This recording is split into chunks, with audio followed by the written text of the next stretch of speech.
Hi, I'm Jerry Bingham, the host of Hush Loudly Introverts Redefined. Welcome back to the show where we talk about all things introverted. Today, I have a special guest. I'm so excited to introduce you to Brenda Levesque.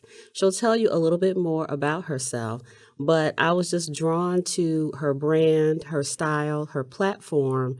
And when I found out that she was an introvert, I said, okay, we got to have her in here. And we're going to talk about our personality types and talk about style and the way you present yourself. So please welcome Brenda Levesque to Hush Loudly. Thank you so much, Jerry. I really appreciate being here today. So, tell us about your style.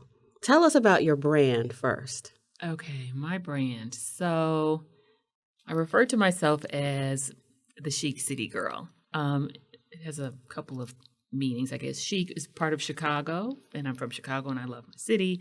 But also, chic is a term that is more, I would say, like classic.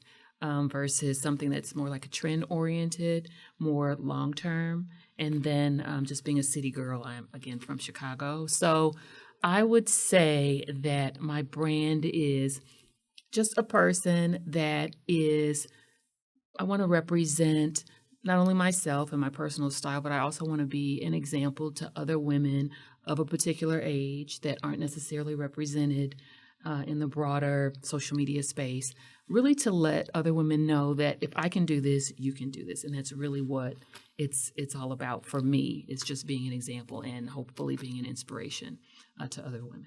I love that, and we'll talk more about that as another woman of a certain age. We can talk a little bit more about that. But before we get there, I wanted to ask, as I ask every guest on the show, are you an introvert? I absolutely am an introvert. And how do you know, or how did it manifest? When did you realize, or tell us a little bit about that if you want to start childhood or wherever you want to start. So I have always been a person that functioned better in a small group. I didn't know what an introvert was until I was an adult. But I would always be the quiet one in the group. I would always be the one that was the least talkative. And people used to say, oh, you're shy. And maybe I was. But I didn't realize I was an introvert, again, until I was an adult. I did also realize, even in my work life, when I had to be a part of larger meetings and meet with clients, that I would be absolutely exhausted afterwards, where I didn't want to talk to people. We would go on these team trips for work, and I would always tell the agents, I don't want to sit by anybody on the way back. I need to be quiet. I would get a magazine, and I would just kind of let my brain rest. And then later on, I found out what the term introvert was, and I'm like, that is me. That's exactly me. Yeah, same here. It's like we need time to decompress. Absolutely. And I think I was characterized as shy too. Mm-hmm. And I think when people can't figure you out, they can't read you, mm-hmm. and they have to put something on you, and that may be the term. Or negatively, it could be something like mean or stuck up or bougie, and all of these things, which could probably be the furthest from the truth. But I think that we introverts do experience that over our lives. Yes. It's funny that you mentioned about work. Every introvert I talk to, we all talk about our stories in the workplace because we live in a world that rewards and celebrates extroversion. Yes. And so we have to fit in. And I always say, I feel like that's the best for us because we are flexible. We can do anything. We can be in with the crowds. We may not love it and we may have to go home and fall out on the couch for 2 days. But then also we can work independently. We can be alone and thrive in that environment as well. And so when I talk to companies, I try to urge them to think about or encourage them to think about building space and having just the knowledge and awareness that half of your team is different. Right. So if you could build a culture and environment that supports your extroverted group and your introverted group, that's just golden because we all just work really, really well together. So let's talk about your style, okay, because you're looking real fly today, and you are fly every day on Instagram. I'm looking at you like, what is this? And I just asked you off camera about this cute little jacket that you found at Walmart, which just Right. threw me. But let's talk about your Mhm. style and Mhm. your choices, Mhm. and have you always been this way? I know that's a whole bunch of questions, Yeah. but tell us about your Mhm. style. So my style has really evolved over my lifetime. And I think it has, well, I'm sure it's had a lot to do with my progression as a person. I think about high school, I was very much part of the crowd. I went to Kenwood, shout out, and Shout out to the Broncos. absolutely. And it was very preppy. So everybody And wore that was the style then. jeans and polos and carried backpacks and wore penny loafers. Everybody did And that. Coach purses. Yes. And so I wanted to fit in, and so that's what I wore. And then in college, I remember I got to a point where I just got tired of wearing jeans. I just didn't want to wear jeans anymore, even though that's what everybody wore. And then I started to step out a little bit and wear dresses and skirts and different things like that. Then I go into a corporate environment that's very traditional, where it's all black and gray and navy and suits and things like More that. conservative. Yes, absolutely. So I get into that environment and I want to establish myself as a professional.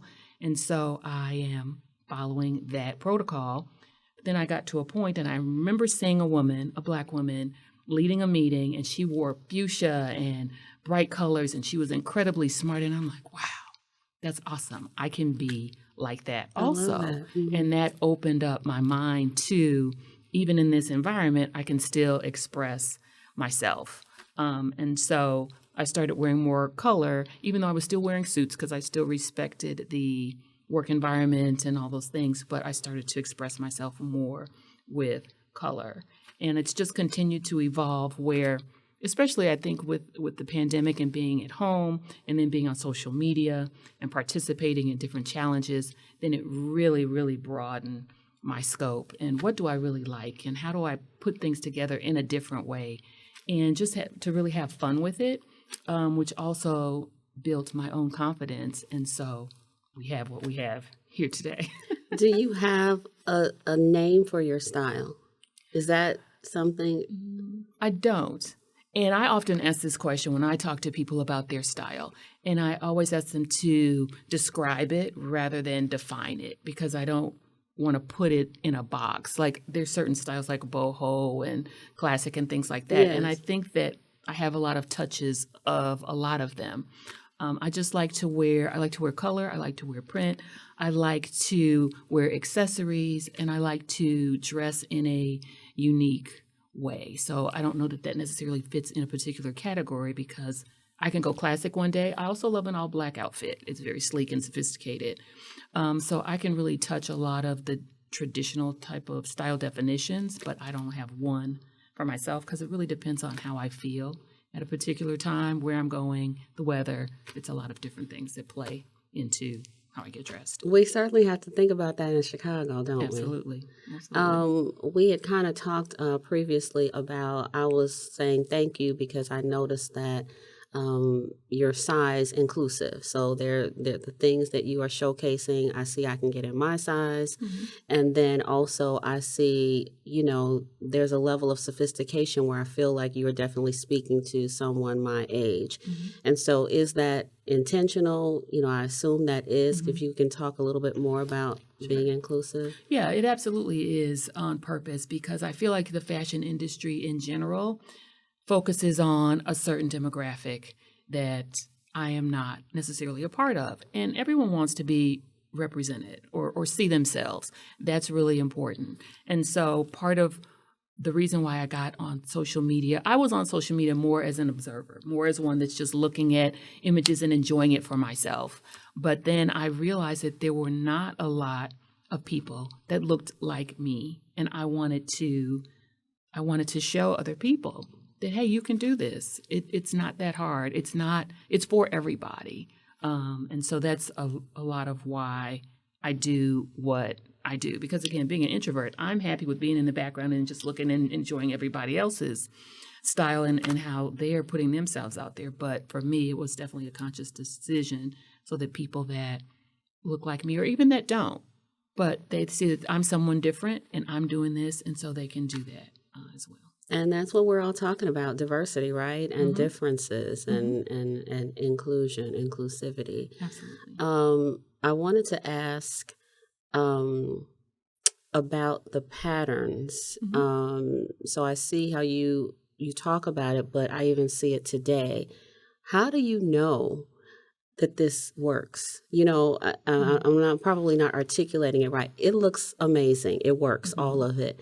But say I wanted to try it. I mean, I don't think I could pull that off.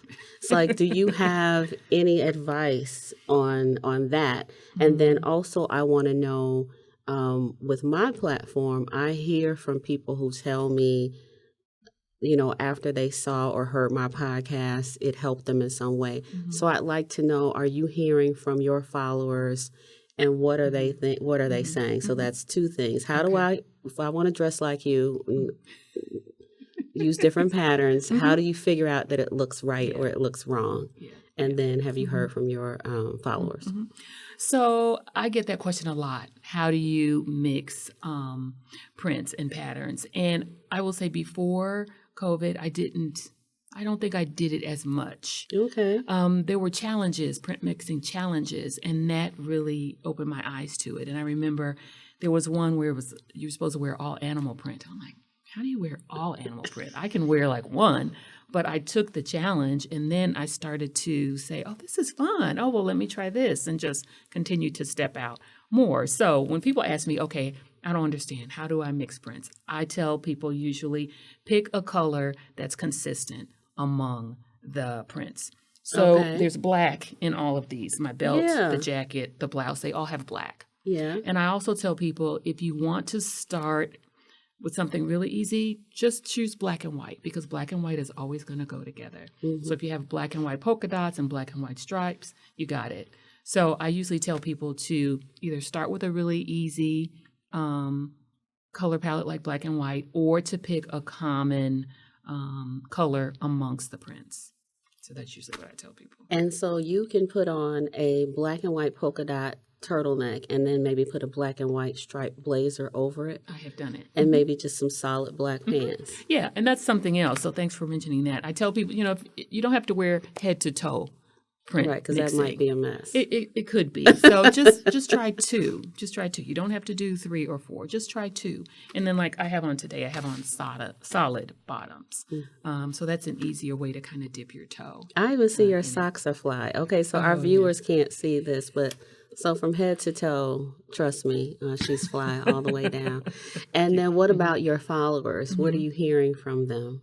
So one of the greatest things about being on social media is hearing from people to say, you encouraged me to step out of my comfort zone. You gave me an example, and now I'm trying things. That really, really makes my day. That is huge for me, that people are saying, you know what? I'm doing things differently. I'm shopping my closet. I'm stepping out of my comfort zone. I've had people that send me messages with outfits that they've put on to say, I tried this. I saw you did this, so I tried it. So it's really, really been rewarding and inspiring for me. I really love the connectivity that I've been able to receive while being on social media, finding like-minded people, and then also being able to help people. That's really what's most important to me. And I wonder if that even motivates you to do more. It does. You know, when you've learned that you've inspired someone, it probably is, because it's still serving. I feel like it's still a purpose. It's helping others. It's educating. It's influencing, helping people feel better about themselves. So it's all very service oriented. Yes, and that is my approach. It's not about, and I've said this, it's not about me, hey, look at my outfit, look at what I have on. It's about helping and serving other people. That is my approach to being on social media. It's not just so that people will pay attention to me and what I'm wearing. It's so, again, that I can show people, I can be an example to people that just like me, you can do this just like I do. You can absolutely do it. And I want people to try it because, again, once you get to whatever that age is where from an industry standpoint, you kind of fall off the map, fall off the radar. Yes. We're still alive. We're still vibrant. We still want to be. We still participate in life. And so I want people to know that it's not over because you're no longer 30. It's not over because you're no longer the size that you were when you were 30. That there's still options and there's still an opportunity and a window for us to be represented. Thank you for that. I tried one of those, I forgot what they're called, the companies where they put your outfits together for you. So a young lady at work, this was in 2018 or 2019, and she's petite, and she was loving it. And I was like, oh my God, that's so cute. And she'd say, I got it from Buck. So I was like, let me see. It was awful. And I'm going to tell you why. So, of course, it asked my size, but it asked my age. And I think that's where I went left because everything was so matronly. And then you could respond back and say, is this close to your style? And I would say, just because I am 50 does not mean that I dress like this. Right. It's, and so then they would try and send, and I ended up canceling because they didn't see me, and I even thought, seems like they should ask maybe for a picture and see how I look and how I carry myself, and maybe that would help. But I just realized that wasn't for me anyway. So that's interesting. And that is a nice segue to let's talk about women of a certain age. And, I love to see when you're 20, you're supposed to wear crop tops and things like that and whatever's in style at the time, but not necessarily 30 years later. And so why are you, I noticed that you often interview women that are in our age range to talk about their brands or whatever's happening for them. So can you talk a little bit more about, I know you said you want us to be seen, but can you add any more about that? Well, I think that, there are all these fashion rules that are in place. And also fashion is an industry. So, of course, they want to tell you business. This is in and this is out because they want you to continue to purchase things. Yes. But I try to make the differentiation between fashion and style, where fashion is an industry. Fashion is a revenue generator versus style is something that's individual and it's how we represent ourselves. And it's our own art, if you will, the way that we present ourselves to the world. We get to be whoever it is we want to be. And so that's part of the messaging that I want to not only share with women in our age bracket, but there are a lot of other women that are in our age bracket that already know this, and I want them to be able to share their story as well. So it's not just me, but it's lots of other women. And so that then those that are coming behind us aren't discouraged and they don't feel like, oh, it's over. I see young ladies that say, oh, I'm 29. Right. Girl, bye. You got your whole life. It doesn't even really, to me, didn't really get good until I got to be about 45 or so, because I was still trying to figure out kind of who I was. Yes. I was at that point understanding that it's okay to be an introvert, that it's not something that's bad. It's who I am, and to get comfortable in who I am. So I think when we reach our age, we've also reached a level of confidence in ourselves and comfort in ourselves, and now we can just be whoever it is we want to be. So that's part of why I focus on. And I guess it's just we tend to draw what we put out. We tend to draw that, and so I've been able to connect with amazing women all over the world that have a similar style story. And I have to echo that. It just seems like, right, the 40s, but now it's like the 50s. It's just like my life is so amazing, but I think I'm looking at it from a different lens. And all that I've experienced, whether it be loss, the success, the happiness, all of that. And I remember Oprah saying it gets better. It seems like I remember her, and she's an introvert, by the way. I don't remember if she said, it seems like it was 60. She was like, 60 is the best and it just gets better. Yeah. And I believe that because I can feel how it's changed for me over the years. I wanted to get back to what you talked about being seen. And so for individuals who might think, well, she just dresses like that because she wants to be the center of attention. What do you have to say about, because you mentioned something like that, I don't dress like that for this. So what do you have to say about about that? I dress because I like to get dressed. I dress like this all the time. I remember there was one time I went to the laundromat because I was cleaning my comforters, and it was early. I think they opened at 7:30. And so I remember going there, and people were just like staring at me the whole time. And I told my mom, like, everybody was staring at me at the laundromat. She said, well, Brenda, most people don't wear like a scarf to the laundromat. I'm like, oh, I was just dressing because that's the way I dress. Dressing is more than wearing clothes, just putting on clothes because we have to wear clothes to be in public. Dressing is an event. Dressing is putting art together. It's sort of like a cooking. Like when you have a recipe, but then you kind of add things and you try things. To me, an outfit or an ensemble is like a good meal where it's tasty. It's not just meeting a need because you're hungry, but it's satisfying as well. So for me, getting dressed it's just fun. I enjoy it. I like it. A lot of times that's the best part of the day. Who do I want to be today? Where am I going today? And it also shows who I am to a degree to people. Mm-hmm. I feel like it shows a respect for where I'm going. Mm-hmm. It shows or gives people an indication of how to interact with me. Absolutely. And again, it's art. It's art to me. I love that so much. During the pandemic, I was working from home, and like most people, you just dress from the top up. I had on leggings and Uggs, and was just definitely more comfortable wearing leggings and stretchy things. Mm-hmm. And then I got a new job, and I had to be in every day. And I am having so much fun with that. And when I first went back, it was just so much fun picking out outfits. Mm-hmm. And just what you said, the way you dress is a statement of who you are. Mm-hmm. And whether you command respect or not, all of that. Yep. How you present yourself, it means so much more than I think people realize. Mm-hmm. And you don't have to shout it to the rooftop that you are savvy and sophisticated and intelligent. You can show it, and then when you open your mouth on top of that, if you're intelligent, that's a bonus. So yeah, that really resonates with me. So what else are you finding, I feel like, on social media? Like, are there other women-owned brands like you?